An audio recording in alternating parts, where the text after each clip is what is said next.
Hello babes, it's Creepy Casey, and this week's manner of death is homicide.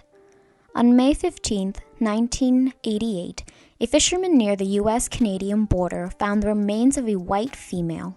It was determined her age at the time of death was 16 to 22 years old. She was found with no identification and was labeled a Jane Doe. Judging by the decomposition of her remains, it was likely Jane Doe had been killed 3 to 5 years before she was found. This means she passed away between 1982 and 1987. A facial reconstruction was made by the FBI to help identify her. It was later revealed in 1997, 9 years later, that Jane Doe was Chantel Saurial, a 16-year-old runaway originally from Montreal, Canada. She was reported missing on May 19, 1987, almost a year before she was found. To this day, her case remains unsolved, her killer not caught.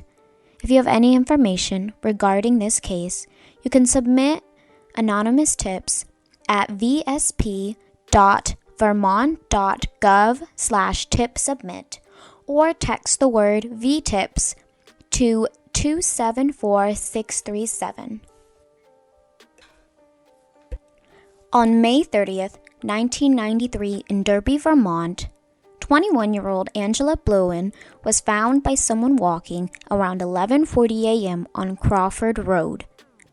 She had previously been seen alive at the one-stop mini-mart at the intersection of Main Street and 3rd Street in Newport City early May 30th, 1993, around 1 to 1:30 a.m. in the morning.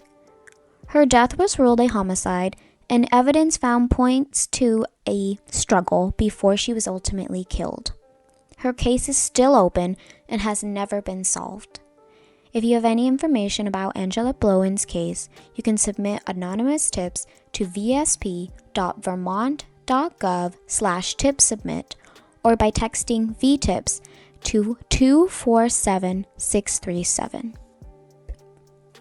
On July 7, 2005, on the 4600 block of East Sheldon Road in Sheldon, Vermont, 33-year-old Kenneth Jerome was located dead behind a barn on a property. Kenneth actually worked at the Magnan farm, which is where he was discovered. It is said he was out there performing his regular chores when he was killed. It was ruled that his death was a homicide. 17 years have passed since Kenneth Jerome's death, and no one has been identified as his killer. There is also little known about his case and not a lot of evidence out there that the police have willingly given to the public. If you have information about this case, you can submit a tip at vsp.vermont.gov/tipsubmit or you can text VTIPS to 274637. 32-year-old Maram and 49-year-old Roland Hanel were a husband and wife who lived on Gendron Road in Jay, Vermont. The couple was well known in the area and were quite active, skiing often. Roland was a German native but had been living in the U.S. for quite some time. Maram was also an immigrant, although she was from Egypt. They were well liked by their neighbors, although most found Roland to be prickly and preferred Maram's friendly disposition. On September 20th, 1984, their bodies were discovered in their home, having suffered multiple gunshot wounds. A problem is that no one distinctly remembered hearing gunshots because it was hunting season, so hearing shots fired was not particularly noted. For this reason, no exact date or time of death could be given.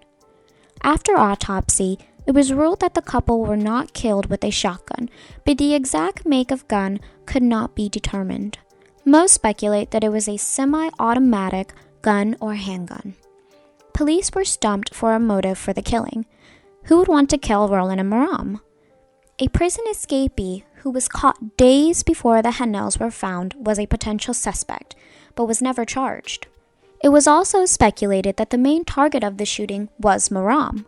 She had worked at the Munich Olympics in 1972 when 11 Israeli athletes and coaches were abducted and killed by Palestinian terrorists. Although there is no evidence of the Hanel murder being tied to terrorism, and this is often thought to just be rumors. No arrests have ever been made for this case. This case is still being investigated by the Vermont State Police. You can submit a tip if you have information about this case at vsp.vermont.gov/tip-submit. On April 16, 2012, in St. Albans City, Vermont, 22-year-old Christopher Muir Davis was found dead, floating in the city pool by city workers. His body was estimated to have been in the pool for at least 3 weeks. This was estimated because Christopher was last seen on March 21, 2012, on Aldous Street, where he was assaulted by 2 people. It was assumed he was being robbed. We know the 2 who robbed and assaulted him were Travis Bugby and Brian Ross, who were later convicted for their crimes against Christopher, but were not charged for his death. It is thought the 2 persuaded Christopher to go to the pool, where they subsequently beat and robbed him.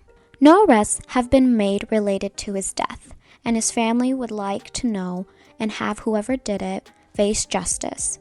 Christopher left behind a daughter and was described as friendly and someone who liked going outside.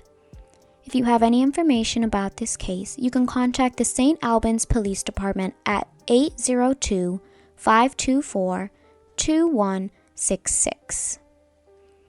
Hi everyone, thank you for listening to my video this week. If you have any suggestions or cases for the future, please leave a comment below. Thanks again.